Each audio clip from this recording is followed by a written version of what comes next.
Being a short-horse Geordie called Nigel, I've never needed to go looking for trouble. It always finds me. I leased a bar in Tenerife.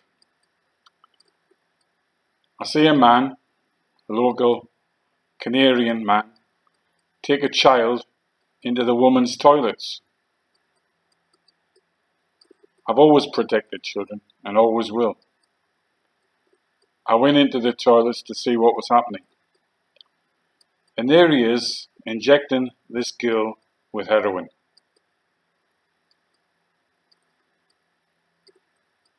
He needed to go to hospital and get stitches in his head. The girl was family of the man, and he was trying to get her addicted and put her on the game. I'm thinking he'd be arrested, but it was the other way around. I was arrested. And the police said to me, "What are you doing hitting this Canarian man and putting him in hospital?" So I explained he was injecting a girl with heroin. Well, you can't take the law into your own hands and never do it again. I had to go to court, and the judge let me off for GBH. That was my first problems with drugs and drug gangs. I didn't realize my bar was being used by a drug gang who were wheelers and dealers, young lads selling drugs. 12 GBHs later, they stopped using my bar selling drugs.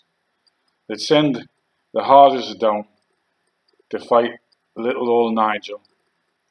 They used to put them in hospital, and every time I put them in hospital, I'd go to court, and the judge used to say, "Hello, Nigel."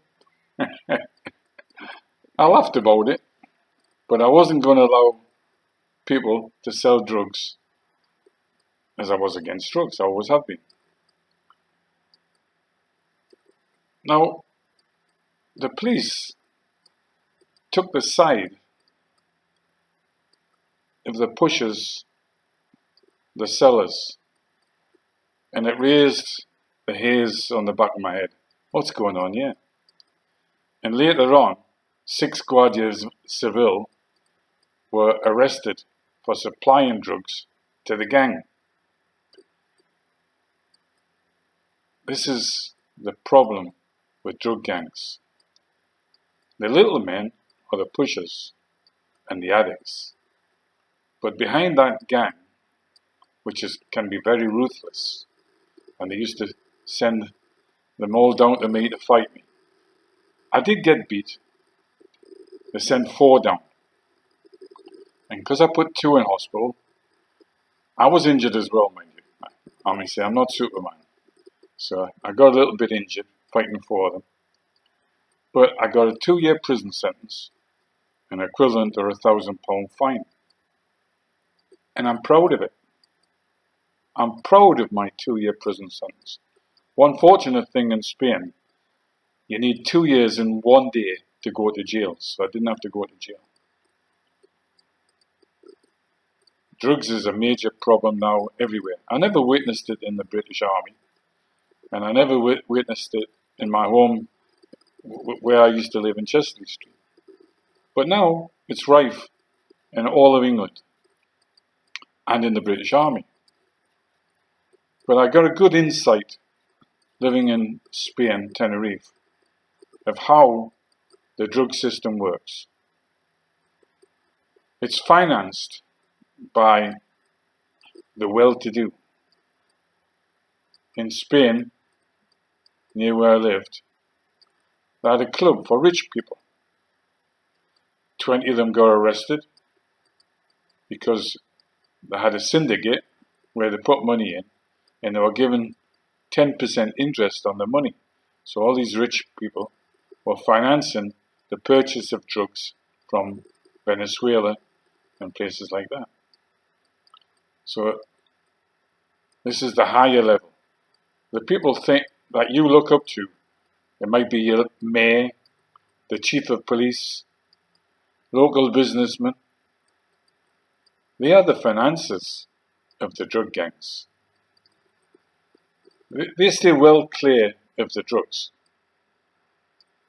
They're just making money, paying for the purchase of the drugs, which then comes to Spain.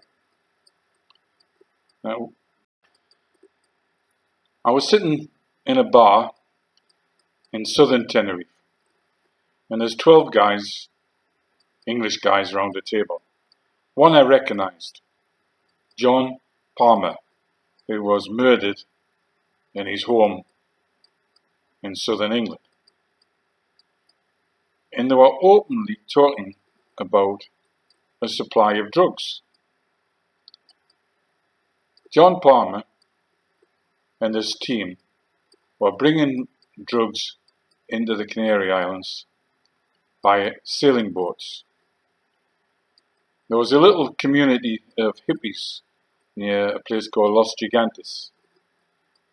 And what these hippies would do is to wade out and collect the drugs off the sailing boat before the sailing boat came into an official port.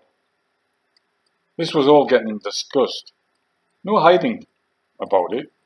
In open, talking about how they were bringing the drugs in, and then getting young girls and tourists to take the drugs back to England. Big business. And but if you don't pay the drug gang from South America, they kill you. Ask John Palmer. A professional assassin took him out. Now, I used to go on a ferry from Santa Cruz to Cadiz, and I used to have a van, and I used to take people's gear to England and bring people's gear back from England. Every time I did the journey, I met Londoners, because they were quite loud and at the bar. And they were all bringing stolen cars back from England to the Canary Islands so they could get them re-registered and shipped off somewhere else. I don't know where they went from there. But they also used to bring gold, jewels, and other things in the car. John Palmer's organization used to run pawn shops. I don't know what was his family were involved in it, but they had pawn shops, so they'd lend money out. Mainly the pawn shops used to be where the drug addicts used to steal and sell the goods, sell the gold and jewellery. The police know very well about it because the police are involved. They'd sell and take all this stolen stuff off the drug addicts. Gold, watches, jewellery, anything they could steal. So the high expensive items used to get shipped to the Canary Islands, and then that used to be used for paying for the drugs, part of the payment. Is that how the drugs work? I came to a truce with a drug gang that was selling from my bar, and an agreement was made that they didn't sell in my bar. I left them alone, they left me alone. I gained a lot of respect from the local community, even some local policemen, because I was the only one that would stand up against them. They even made me the president of the local Fiesta San Juan. I think the first Englishman ever be made a local president of the Fiesta. So I still have a lot of good friends in the Canary Islands who respected the fact that I stood against them, the drug people. And most of them young lads are now dead, unfortunately. And I really feel sorry for them, because drugs is evil. But the evil people, the most evil, are the ones that are supplying the money, financing the drugs. It's the suckers that sell it and get addicted to the drugs. So that was my experience with drugs. When my children went to local school, the kids used to say, "Who's your father?" And when they said Nigel, nobody ever bothered my children. So, but I learned a lesson. An individual can't fight the problem of drugs. It needs the community to stand up and fight it. And the only solution to beat these drug gangs is to give drugs free to addicts and destroy the market that way. One thing that was learnt in American prohibition with alcohol, you can't defeat it if the demand's there.